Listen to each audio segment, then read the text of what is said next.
Hi there and welcome to a deck tech video about this strange deck that is called Divergent PST with Thrasios and Akiri. So let's explain the trick here.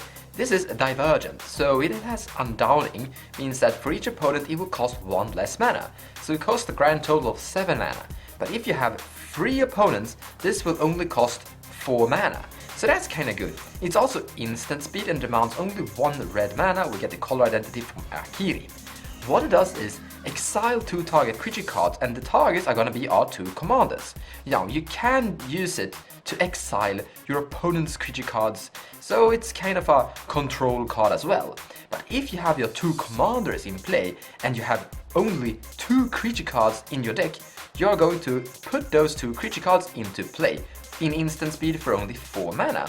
Divergent Transformations is a lot better than a 9 mana sorcery speed Tooth and Nail. Now with Tooth and Nail you can have any number of creature cards inside your deck, but to make this thing functions you can only have 2 specific creature cards in your deck. Or well, if you put in mana dogs like Birds of Paradise, you might accidentally nail those Birds of Paradise.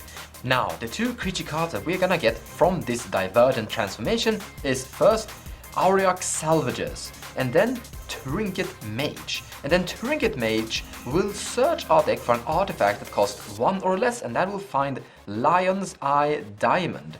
And with Lion's Eye Diamond and this thing, you have the Bomberman combo. So basically this is a 1 card, 4 mana instant speed, demands that you have your 2 commanders in play that will assemble the Bomberman combo.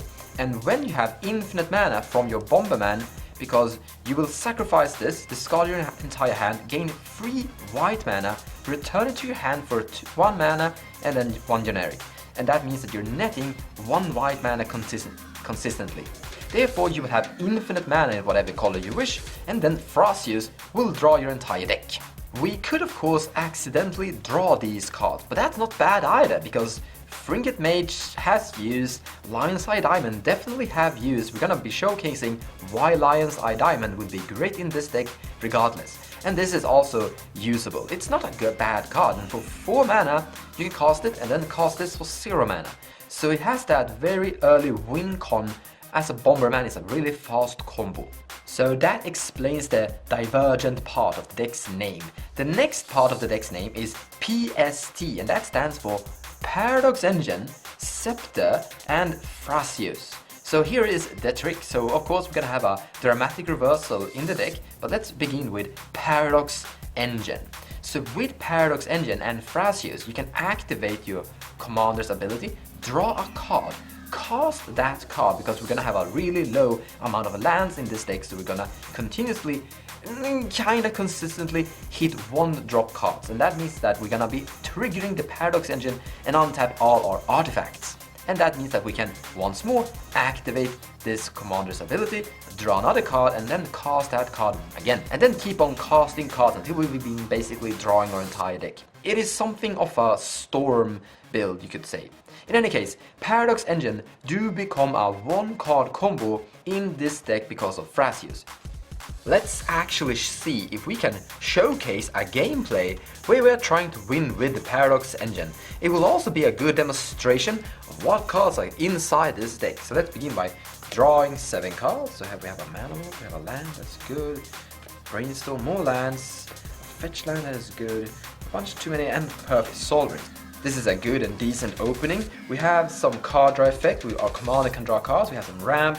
So let's begin. Let's draw the first card turn 1. Oh, nice, Sylvan Library. So let's fetch something to decrease the amount of lands in our deck and cast Soul Ring, tap that thing and cast Mana Vault and then pass turn.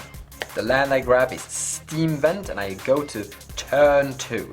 Draw a card, another artifact. Let's cast Temple Garden and cast Thrasios. Also tap this and cast Sky Diamond and pass turn.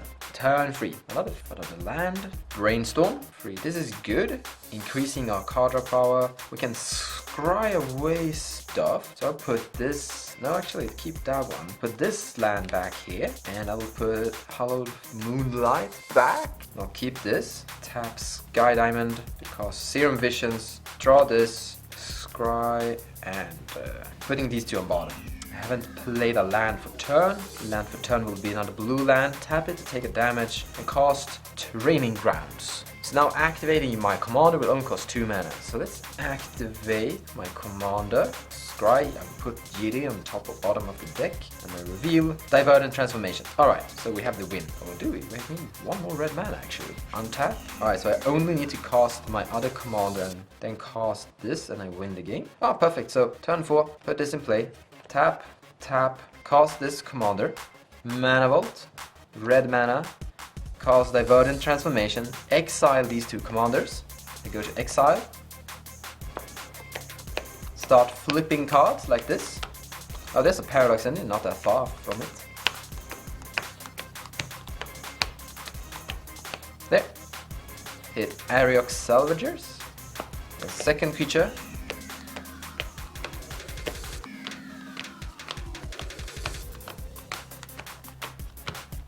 And you're getting to see a lot of cards inside this deck. A lot of mana rocks.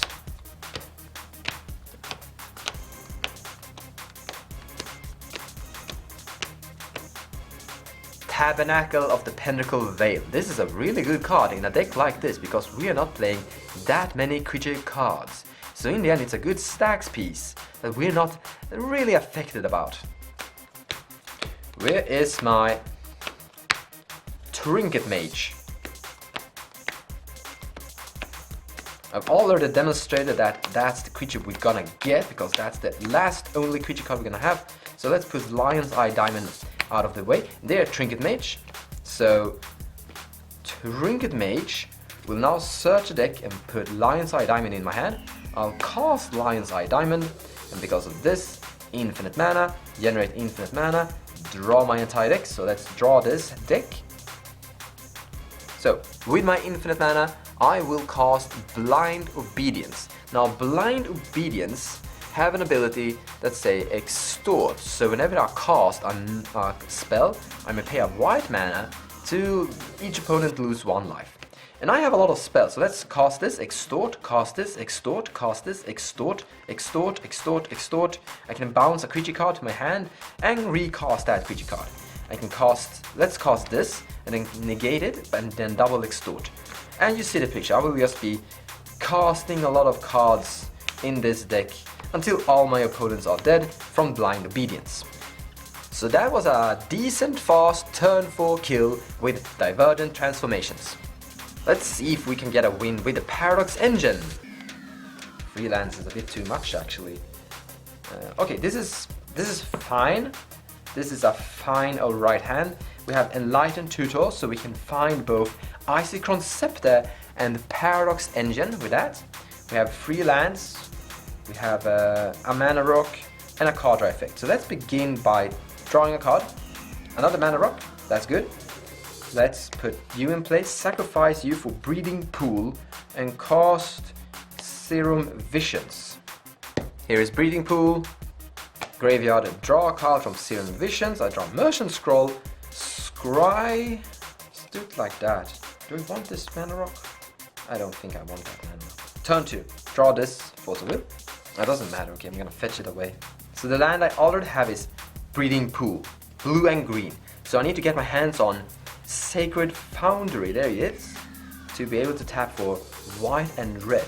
Now this is not a good land combo because as you can see I'm not able to cast this commander from this mana. So this is white and red and this is green and blue. And she doesn't need green and blue. The same is true for Thrasios. So this is green and blue, that's perfect, but this is red and white, so I can't cast him either. However, I'm not casting any of them this turn. I'm actually gonna cast a mana rock, so it doesn't really matter. Let's tap you guys, cast Simic Signet, turn 3, not going that fast. Yeah, Grim Monolith. A Grim Monolith proxy, Arid Misa, land for turn, I'll crack it. Doesn't really matter what Arid Misa will find actually. Let's go for Hallowed Fountain. Let's cast Grim Monolith. Let's tap Grim Monolith for 3 mana to cast Astral Cornucopia, where X is 1. So this taps for 1 whatever mana. I'm gonna remove this and just remember that this taps for 1 mana. Now I have 3 mana left, so I can cast you and you. So I can get Paradox Engine on top of my deck. I think that's what I wanna do. Is there a blue spell that I want to get my hands on with this? Dramatic Reversal. It would definitely help out having Dramatic Reversal, so I will cast this to get my hands on Dramatic Reversal. After that, I will tap this and cast Enlightened Tutor and put Paradox Engine on top of my deck. So Paradox Engine will be the next card that I draw at the beginning of my turn 4. So here's the Paradox Engine. I go to my turn, Paradox Engine is on top of my deck. I untap all the stuff except for Grim Monolith because it's a really tricky card. Alright, we calculated this wrong. We probably calculated this wrong. Draw Paradox Engine for turn. I can't do much else because this is tapped. But we can fix it. So, to try and win this turn, we can use Dramatic Reversal to gain the mana. So let's begin with tapping these two lands and this land. And let's generate blue mana from both of these. So I have 2 blue mana, 1 green mana, cast Dramatic Reversal, untap these artifacts. I'll be throwing Hallowed Fountain away out of this field because we're never really going to be able to untap it anymore this turn. And I'm gonna try to win this turn. So let's tap you for colorless, 3 colorless, 1 more green mana, and then tap you for blue mana. So let's cast Paradox Engine. And I have counter spells in my hand, so I have 1 Pact of Negation and 1 Force of Will. So if my opponent is trying to interrupt me from resolving my Paradox Engine, then I can Pact of Negation. Let's just pretend that that actually happens and throw Pact of Negation out of the way. And pretend that I didn't get the trigger because they used a counter spell to do this. So now, well, that happened. Now I'll be spending 1 green mana from Breeding Pool, throwing that away, and 1 blue mana from what I already had, and cast Thrasios, trigger and untap all of my artifacts. And as you can see, it is sometimes better to keep Thrasios outside of the battlefield and have him in the command zone and cast him after you have resolved your Paradox Engine. So let's tap you for 3 colorless and tap these 2 to add green and blue. Let's spend all the colorless and 1 blue to activate Thrasios. Not a land. That's a land. We don't want a land. Put it on the bottom of the deck. Reveal Signet. That is amazing. Pay 2 mana to cast Signet. Untap all the artifacts. And as you can see now, I have increased my mana production, which means I will be having an easier time digging forward through the deck. So let's tap everything again, 3 colorless. Let's spend 1 colorless to generate blue and red from the Iset Signet. I'll spend another colorless to generate the green and blue, so you will go up as well. And then I generate 1 white mana from Astral Cornucopia. I'll spend 1, 2, 3, and 1 white, 4. So I have 3 mana left. I hope I draw into something that will be castable. Chain of Vapor. This is perfect. So let's draw Chain of Vapor. Let's cast Chain of Vapor for a blue mana. Trigger, untap all the stuff. Because this is on cost effect. I will now sacrifice these 2 lands. Actually, I will sacrifice all the lands. I will tap you for 1 red mana. Sacrifice 3 land cards. And to make copies of this, to target, we'll target Grim Monolith. Don't think I should target this, actually. I will target the other artifacts. I will target everything, actually. Yeah, I'll target everything. But in response, I will tap them all. So I will be generating more mana. So it's all the mana is coming back. 1 blue, 1 green, 1 red, 1 white, and 2 blue. These goes back to my hand. Let's cast. I should probably dump all the mana I have into this. So 1, 2, 3, 4, 5, 6, 7, 8, 9. So I can make this tap for 3 mana. Let's do that.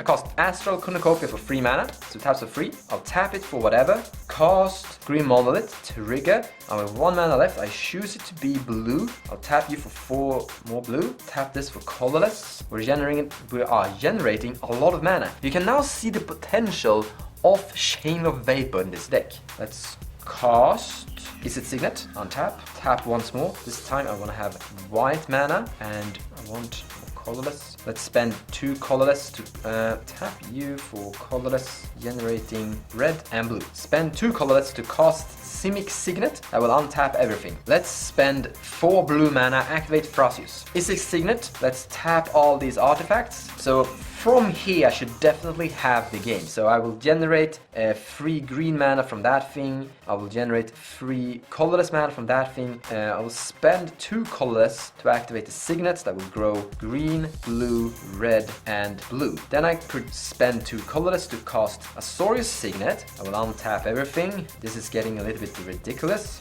Let's activate Thrasios by removing you and removing 1 green mana. Relic of Prognitius. Perfect. So let's tap. Oh my god. So much mana right now. White, colorless. Spend all 3 colorless to activate the signets. Let's actually put the signets out of another place. So I get white, green, 3 blue actually, and 1 red.